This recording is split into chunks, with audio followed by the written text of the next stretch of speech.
Lecture 1 किस topic पर है? एवरेजेस ऑफ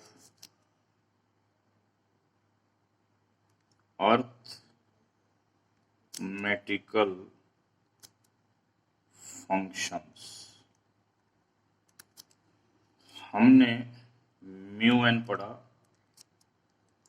टाउ एन पढ़ा, सिग्मा एन भी पढ़ लिया, फाई एन, बहुत से अर्थमेटिक फंक्शन पढ़े।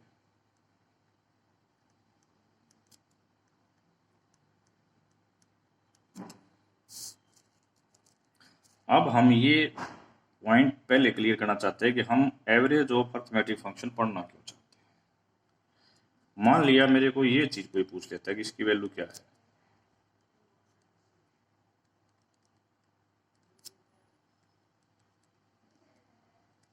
कैसे निकलेगी? Tau 1 plus tau 2 plus tau 3 plus tau 4 plus tau 5 divide by 5।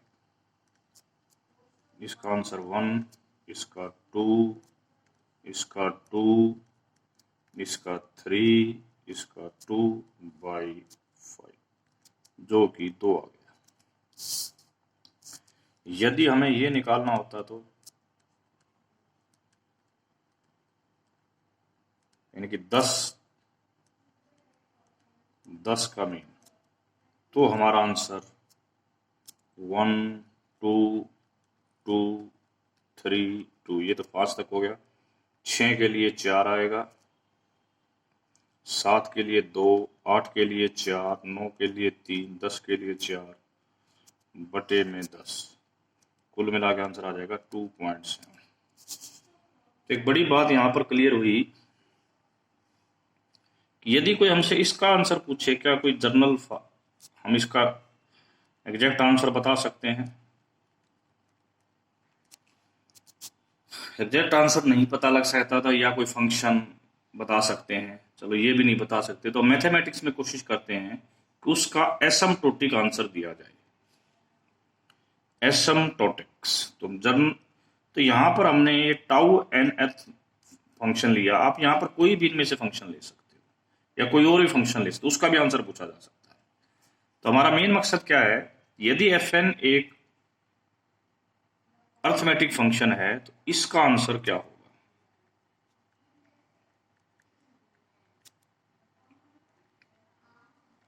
जिसको हम ये हमारे स्टडी का विषय है। अब यहां पर जो ये समेशन है k = 1 to n चला है, इस समेशन को हम कन्वेंशनली एक नए पॉइंट में चेंज कर लेते हैं। इसको हम ऐसे लिखा करेंगे आगे, ये x जो है पॉजिटिव रियल नंबर है। कहोगे सर यहाँ तो समेशन इंटीजर नेचुरल नंबर के लिए चल रहा है, और यहाँ आपने k < x लिख लिया। इस ये अंडरस्टूड से एक बात समझना, इसका मीनिंग है कि हमने समेशन यहां से यहां तक ही चलाना है। मतलब ये हम बस इसको कन्वेंशनली लिखे कि हम रियल नंबर की फॉर्म में ला रहे हैं। यदि इस x की वैल्यू 0 और 1 के बीच में हो तो ये जो फंक्शन होगा ये एम्प्टी सम होगा। एम्प्टी सम होगा तो इसकी वैल्यू क्या आएगी? 0। करेक्ट। तो हमारा मेन गोल क्या है, स्पेसिफिक गोल है कि फॉर x गिवन x इस प्रकार के फंक्शंस का आंसर क्या आएगा। यदि डायरेक्ट आंसर नहीं तो हम एसिम्प्टोटिक मीन वैल्यू निकालने की कोशिश करेंगे, यानी 1/n लगा के, यानी इस प्रकार के फंक्शन का एसिम्प्टोटिक आंसर क्या आएगा फॉर लार्ज x। इन सभी स्टडीज के लिए हमें कुछ नोटेशंस की जरूरत पड़ेगी। नोटेशन, सबसे पहले हम कैपिटल C की नोटेशन ले रहे हैं। कैपिटल C जो है एलर्स कांस्टेंट बोलते हैं इसे, जो डिफाइन होती है limit n tends to infinity 1 plus 1/2 1/3 plus 1/n minus log n। अब हम सेकंड नोटेशन की बात करते हैं।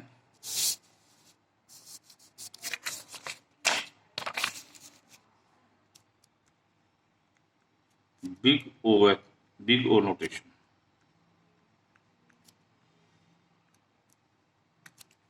इसे एसिम्प्टोटिक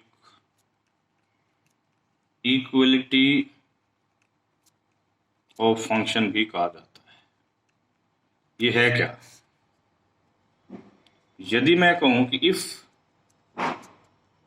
gx ग्रेटर देन 0 है और all x greater than a, तो हम यदि ये लिखते हैं fx is asymptotic equal to gx।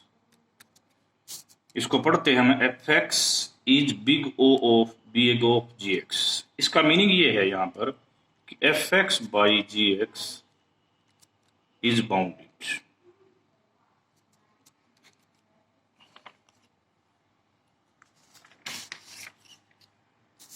ठीक है, for all x greater than. इसको लिखने वाला दूसरे तरीके से भी कह सकते हैं there exist m greater than 0 such that mod of fx is less than equal to mgx for all x greater than equal to a। Same चीज है। पॉइंट नंबर 2, यदि किसी इक्वेशन में ये लिखा हुआ है कि fx is equal to hx o gx, तो इसका मतलब है कि fx minus hx o gx है। तो क्या पढ़ोगे इस लाइन को? पढ़ना चाहो तो इसको ये पढ़ेंगे हम fx minus hx is big O of gx। तीसरी बात, यदि ft हमें OGT दे रखा है for all t greater than a, और हम इसका इंटीग्रेशन करते हैं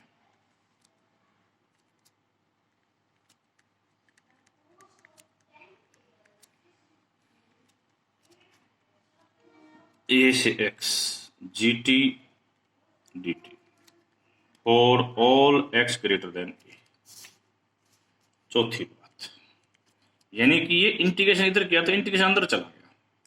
चौथा है, हम मान के चलते हैं कि fx यदि पॉजिटिव है सभी के लिए और limit x tends to infinity fx बटे gx यदि 1 आ जाता है, यानी कि x टेंड्स टू इंफिनिटी लेने पर ये 1 आ जाता है, तो इसका मतलब fx जो है एसिम्प्टोटिक्स टू gx है as x tends to infinity. तो ये हमने आज के विषय में पढ़ा। कल हम इसे, अभी lecture number 1 complete, lecture number 2 में हम इससे आगे डिस्कस करेंगे।